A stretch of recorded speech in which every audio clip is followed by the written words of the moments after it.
You're watching South Asia Newsline, and here are the top stories we are tracking for you on Wednesday, the 29th of January. India rejects Canadian report on election meddling, accuses Ottawa of interference in internal affairs. Pakistani journalists rally against law regulating social media. And USAID suspension shuts down 58 groups in Afghanistan.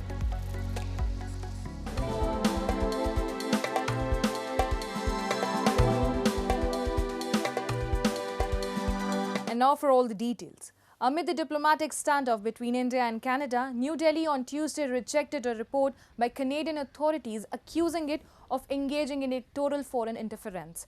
The report, released by the Canada Foreign Interference Commission following the culmination of its probe, claiming that China and India were the most active perpetrators of foreign interference targeting all levels of government in Canada.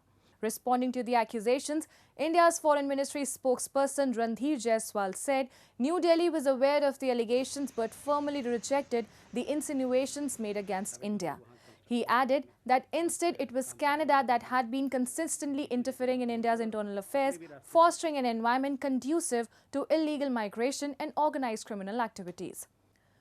We expect that the support system enabling illegal migration will not be further countenanced, Jaiswal said. Relations between New Delhi and Ottawa have remained strained for months after incumbent Canadian PM Justin Trudeau accused India of being involved in the killing of Khalistani terrorist Hardeep Singh Nijjar on Canadian soil. The diplomatic tensions have led to a series of retaliatory measures, including downgrading the diplomatic mission status, which has further complicated the bilateral ties. More than a dozen people were killed and around a dozen others were reportedly injured in a stampede at the Maha Kumbh Mela in northern India in the wee hours of Wednesday. Drone footage showed millions of devotees shoulder to shoulder arriving in the pre-dawn dark at the temporary township in Prayagraj for the holy dip at the confluence of three rivers, Ganga, Yamuna and the mythical Saraswati on the most auspicious day of the 6-week Hindu festival. According to state authorities, the stampede occurred between 1 to 2 a.m. near the arena of the ascetics, where barricades had been put up to manage crowds during their holy dip. Talking to media, Uttar Pradesh CM Yogi Adityanath said around 8 to 10 crore devotees were present in the city and there is continuous pressure due to the movement of devotees towards the Sangam nose, and added the incident occurred after devotees tried to cross the barricading. He added, situation is under control now, but the crowd remains massive. He urged the devotees not to move towards Sangam nose and take a holy dip at the ghats nearest to them. और वो बोल रहे थे और के police को बुलाओ तो पुलिस सामने आ नहीं रही थी उधर। ऐसे हुआ था, हम लोग आ रहे थे तो वो धक्का दिया तो वो हम लोग उधर वो लेट गए, सुबह गिर पड़े थे। सो पूरी पब्लिक ऊपर चढ़ गई थी, हम भी मरद से बचे हैं। हमारी मम्मी जी डेथ हो गई है, हमारी मम्मी की। जो घायल हैं, गंभीर रूप से घायल हैं, उनके उपचार की तत्परता के साथ व्यवस्था भी की गई है। उन सबके सकुशल स्वस्थ होने की भी हम कामना करते हैं। लेकिन मेरी अपील होगी कि कोई भी नकारात्मकता न फैलाने दें और न किसी अफवाह पर विश्वास करें। स्थिति नियंत्रण में है। हाँ, दबाव जरूर है, क्योंकि मैंने आपको बताया कि प्रातःकाल से सुबह 8:30 बजे तक 3 करोड़ से अधिक श्रद्धालु स्नान कर चुके हैं। While the state government has cited overcrowding as the cause of the stampede, opposition leaders have alleged poor management caused the incident. Taking to X, leader of opposition Rahul Gandhi termed the stampede tragic and said mismanagement and administration's special focus on VIP movement instead of common devotees is responsible for this tragic incident. He added the government should wake up now and improve the arrangements so that such unpleasant incidents do not happen in future. Meanwhile, after a brief halt, the saints also began their procession as they headed to their Triveni Sangam for the second Amrit Snan on the Maha Kumbh on the occasion of Mauni Amavasya. The Maha Kumbh festival, held every 12 years, started on January 13th and is the world's largest religious gathering. Authorities expect more than 400 million people to throng the pilgrimage site in total. Nearly 150 million people have already attended. Pakistani journalists took to the streets in major cities on Tuesday to protest a proposed law aimed at regulating social media content, which they argue threatens press freedom. A report. Hundreds of Pakistani journalists rallied in Islamabad, Karachi and Lahore on Tuesday against a proposed law to regulate social media content that they say is aimed at curbing press freedom and controlling the digital landscape. The law would establish a regulatory authority that would have its own investigation agency and tribunals. Those found to have disseminated false or fake information face prison sentences of up to 3 years and fines of 2 million rupees. That's nearly $7,200.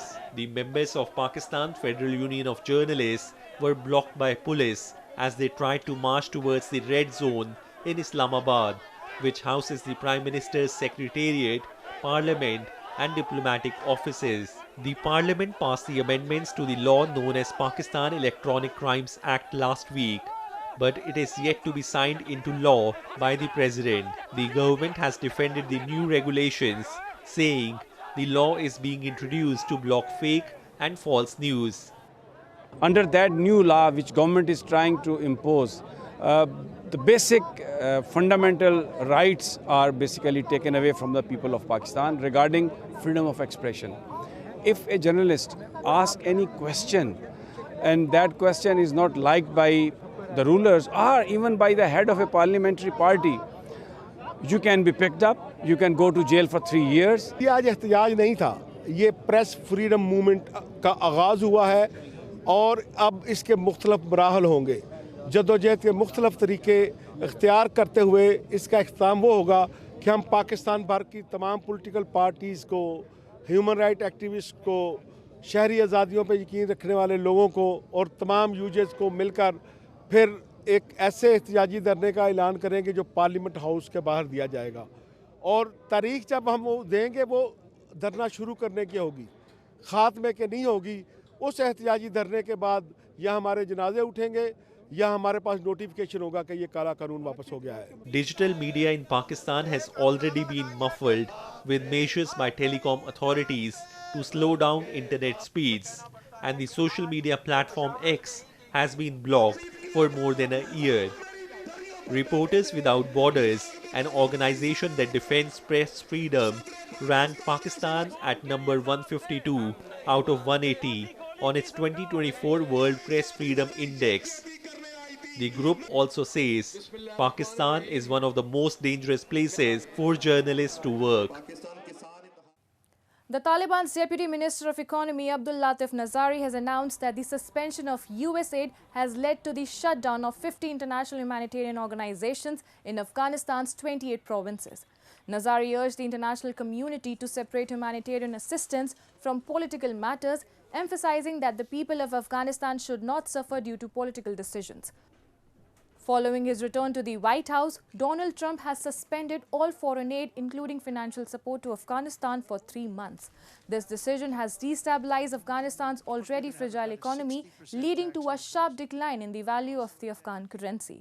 Despite previous claims by Taliban officials that their government is not dependent on foreign assistance, the sudden aid halt has revealed their financial vulnerabilities.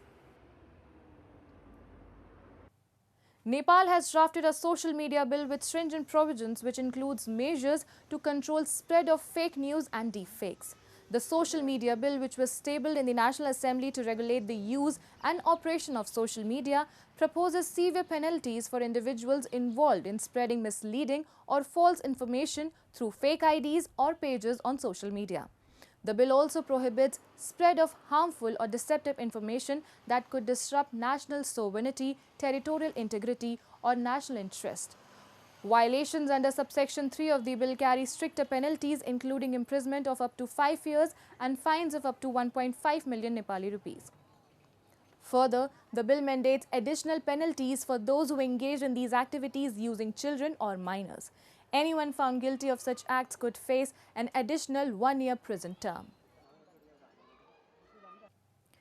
In the majestic backdrop of a setting sun over the Raisina Hills, the iconic Vijay Chowk in New Delhi came live to foot-tapping tunes and synchronized steps by members of the armed forces during the beating retreat ceremony marking the culmination of the 76th Republic Day celebrations. The ceremony, which began with the mass band's Kadam Kadam Badhai Ja tune, witnessed music bands of the Indian Army, Indian Navy and the Indian Air Force, along with combined band of CAPF playing captivating tunes like Air Mere Watan Ke Logo and Drummer's Call before a distinguished audience including President Draupadi Murmu and Prime Minister Narendra Modi. The event came to an end with the ever-popular tune of Sare Jahan Se Acha played by the Buglers. The ceremony, which has been a part of Republic Day celebration since 1955, traces its origins to the early 1950s when Major Roberts of the Indian Army indigenously developed the unique ceremony of display by the mass bands. It marks a centuries-old military tradition when the troops ceased fighting, shedded their arms, withdrew from the battlefield and returned to the camps at sunset at the sounding of the retreat.